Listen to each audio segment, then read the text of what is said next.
Well, good morning. It's really lovely to see you all here, and a really good start, I think, of half term for the children that I can see here. And I want to talk about children and young people today because we often say in this country, and we genuinely mean it, that we want every child to go as far as their talent or ability will allow them to have a really good chance in life. But it doesn't always work like that. And we've got to confront that reality. I was lucky, I was fortunate. I was the first in my family to go to university. But it didn't work even in my family, because for my brother, who had difficulties learning, it didn't work for him. And that's the same for hundreds of thousands of children, year on year. The system doesn't work for them. And actually, they don't have the chance to go as far as their talent or ability would actually allow them to go. They don't get the chance to fulfill their potential. And we have to fight for those children. We have to fight for those young people. We have to show that we're on their side and we're a government that is fighting for them, that we're their government in many respects.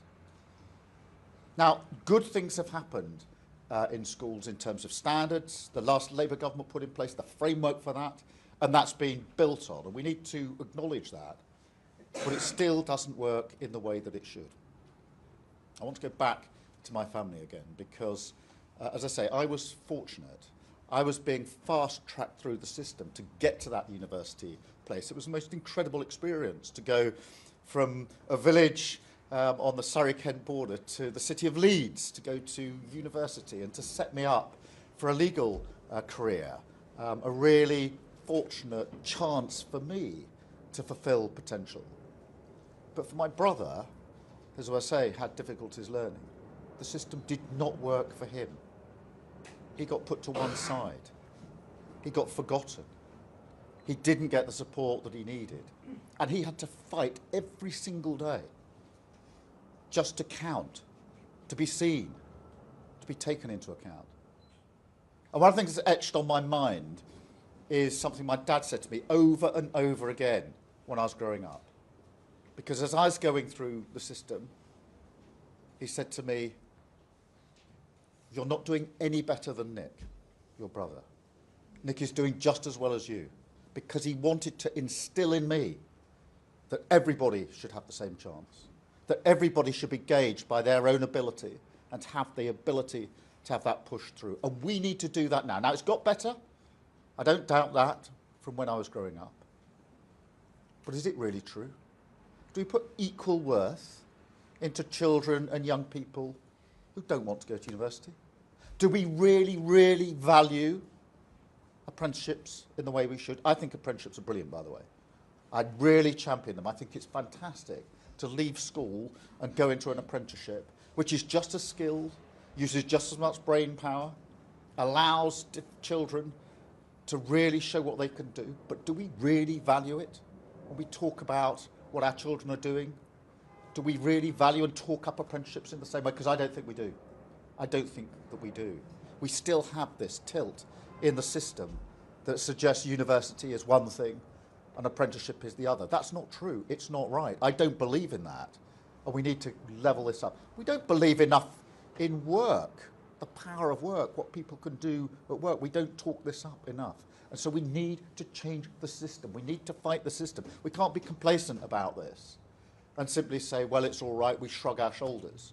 We've got to fight, fight, fight for the children and young people who need our assistance to make sure they can go as far as their potential and their talent and their ability would take them. So we're fighting for them. And we're about to do a white paper, which is where governments get to set out their proposals about how we make education more inclusive so that every child gets that chance, whatever their background and whatever their ability, they get that chance to go as far as they can on their own abilities and their own talents. So that's what we're pushing forward.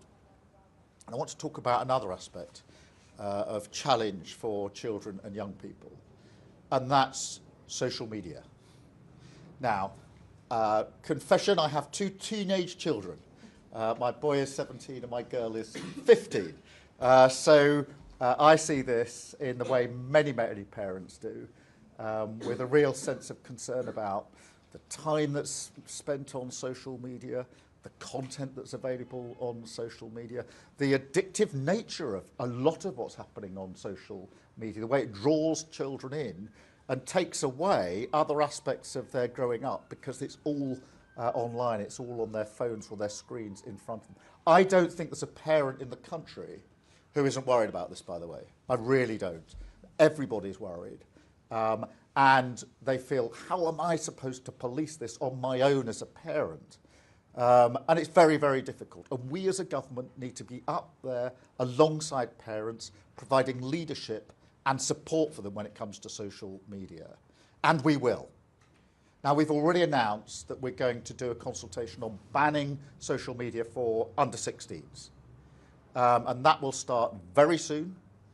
But I'm really clear, the status quo, things as they are now, is not good enough. Nobody can make the argument that things can be left as they are. They can't, they're not protective of children, and we intend to act. But what we're doing now is taking the powers available to make sure at the end of that consultation we can move really fast. Because what can happen with governments, you saw it with the last government, we had an Online Safety Act, which is good because it restricts what's available online. The trouble is it took 8 years from the original idea to get to an outcome. We can't have 8 years when it comes to social media and whether we ban it or massive restrictions in place. So we've taken the powers now, we're taking the powers to make sure we can act within months, not years. We also need to act very quickly, not just on the age concern, but on the devices and applications that mean the sort of auto-scrolling, the constant gluing to the machine, that you can never stop scrolling and it just encourages you, or that one thing follows from another. We have to break that habit to stop the addictive nature. We also need to do with AI bots. This is something relatively new, and we saw with Grok. Did you see the thing with Grok just the other week? An AI bot that allowed you to instruct it to undress people. And it did. It was disgusting. Absolutely disgusting. And we went into battle on that because I thought this is not good enough. We went into battle, we made the necessary steps, we threatened action, and we won that battle in relation to Grok, but we've got to do it with all AI bots, and we will do it. And we can do that by amending some of the legislation that we've already got in place. So that is where we're going with this. That is what we need to do. The status quo is not good enough. We need to protect our children, and this government is making protecting our children a #1 priority. So whatever is necessary in relation to social media, we will take those steps because it's been talked about for a long time. As I say, there's not a single parent in the country who isn't really worried about this, and many more besides.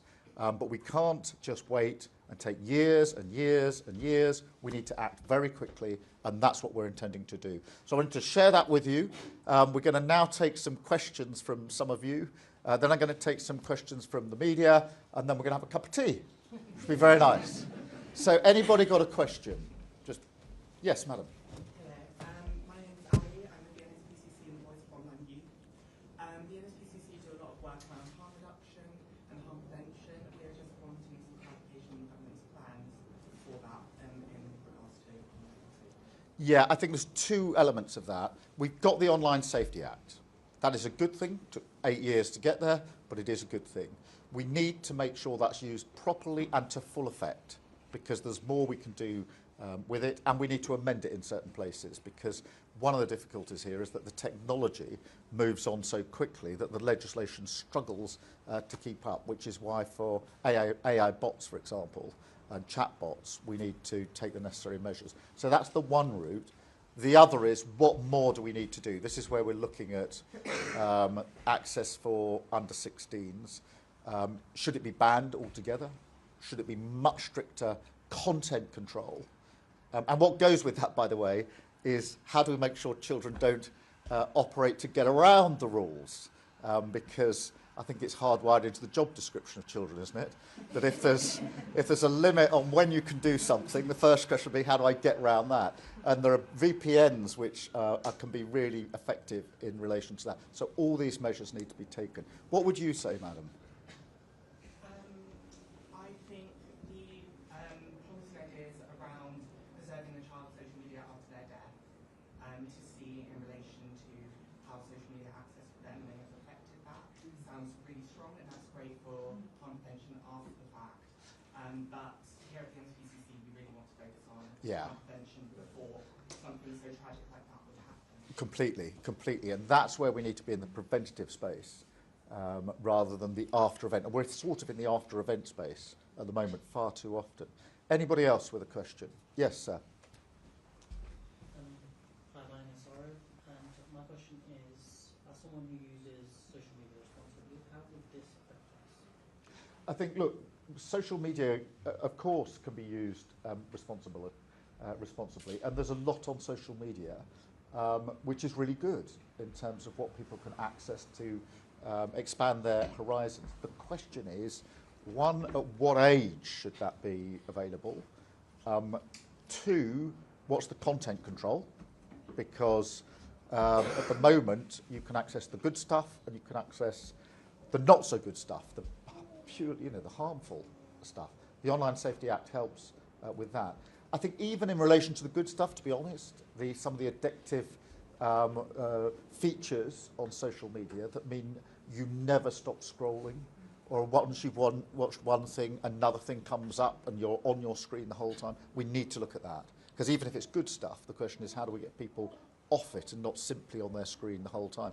And it's not just the addiction to the screen and what's that doing to minds and ability to communicate with other people and concentration generally. It's also at the expense of the other thing that children might be doing, playing with each other, being outside, doing the things that you might expect children to be doing. So nobody is saying there's no good in social media at all. Absolutely not. We use it as a government.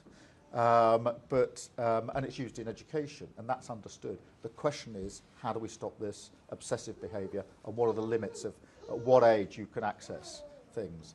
Other questions, please. Maybe this side. Yes, a young person. This is good. We're saying what should happen.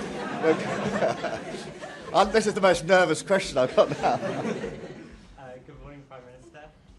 I'm George, I'm 17. I wanted to ask about the representation of the people bill, which is being put before Parliament, and how giving 16 and 17-year-olds the vote, this being incompatible with the social media ban under 16, because the majority of young people get their news from social media, from their TikTok feed. So I wanted to ask, what provisions will the government put in place for citizenship education in schools, for example? Well, a lot bound up in that. Firstly, I'm a big advocate of votes at 16 and 17. At 16 and 17, you are old enough and mature enough to make a decision about a government that ought to be and will be a government for you. So it's really important that we have those votes. We do need to make sure the citizenship is part of what we look at. We've broadened the curriculum in schools because I think children and young people ought to learn about citizenship and how we operate as a society more generally. It's very important skills that they need for life. I'm acutely aware of your point about news because in politics there's always been a heavy sort of focus on newspapers, but frankly I don't think many people young people certainly, ever read newspapers anymore. Or even sit down as a family and watch the 6 or 10 o'clock news. It's much more likely to be through social media. And really goes with the point this gentleman made. We must make sure that we're not cutting off sensible and good access for young people. Where do you get your news from? Well, I'm kind of the anomaly, so I actually watch the news at 10. You do watch the news, This is good. This is good. But the majority of my friends, I'd say, probably get on TikTok. Yeah. Other questions? Yes, madam. And then we'll come to you. My name's Jasmine. I was just wondering, a lot of the reasons potentially that young people sit at home scrolling is they don't have access to good youth services, sports and arts clubs, So what are you doing around that to make sure that young people have an alternative to sitting at home scrolling? This is so important because over the last, I don't know, 15, 16 years, the policy of the last government was to cut. And they cut youth services and youth support massively to the point where in some places it's almost non-existent, apart from where people are doing it on a voluntary basis. We need to turn that back around. And we've just published our youth strategy, which absolutely makes it clear that those services, that support needs to be there in every single place. And it may be sport, it may be clubs, it may be the ability to play music and do things together in a way that isn't available at the moment. Hugely important. So we need to put that back in. The youth strategy was fantastically done because Lisa Nandy, the Secretary of State, did it. And she got a group of young people that she formed into a council to devise the youth strategy because she was really conscious that the last thing any young person needs is a politician much older than them deciding what they want. And so we brought them in. So the strategy actually has the fingerprints of young people. And they were the ones that said they want more services, they want more clubs, they want more that they can access. So they've actually got other things to do with their lives rather than get stuck looking only at social media. And that is really important in all backgrounds. Thank you. I've got a young person here. Yeah, hi, my name's Cosima. I'm from FlipGen. And I was wondering how the government's going to make sure that youth voice is properly included in the consultation so that, as you said, you know, any decisions made really meet young people where they are and address the harms they face. Yeah, we must have young people involved in the consultation, just as we had them involved in the youth strategy, because you will have strong views, and it's your future that we are talking about, and therefore this will be fully accessible. It will be a 3-month consultation. It'll start fairly soon, and we'll make sure that all voices are taken into account. That's the right thing to do. And there are mixed views. Some people very strongly say there should be a complete ban on under-16s. Other people, I think the NSPCC, say not so fast. You might drive children to other places. That won't be so good. We do need to take that into account. But what we can't do is take sort of months and months and months for a consultation, then years and years and years, so that you'll all be well past 16 by the time we actually come to a conclusion. If we're going to take action, and we must, then we need to be in a position to do it quickly, not slowly. And as I say, the Online Safety Act was passed or brought into being by the last government. It is a big improvement, to be fair. It is a big improvement. But honestly, 8 years from the idea that you need to protect against harm online to actually bringing in a provision. And amongst the problems is that in that 8 years, technology then moved on, and therefore the bit you've captured is all very well, but then there's the bit you haven't captured, which isn't so good. I'll take one more and then I'll go to the media. Yes, madam. Hi, I'm Zainab. I'm one of George Orwell's constituents. So You've got a great member of parliament. we've sort of touched upon this already about women's safety, particularly in light of the Grok AI scandal. One of my biggest concerns of young women on the internet posting on social media is AI and AI misuse. So my question would be, as AI is constantly evolving, what actions are the government taking to combat that AI? I'm so glad you've raised this, because most people in the room will know what happened with Grok just a few weeks ago. But it was grotesque.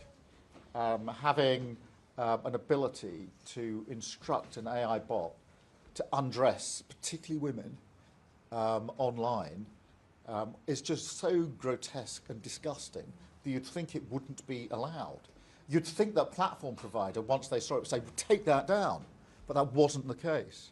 We went into battle on Grok, and the platform provider, the first response was not, get rid of this disgusting feature. It was, oh, we'll make it a premium service.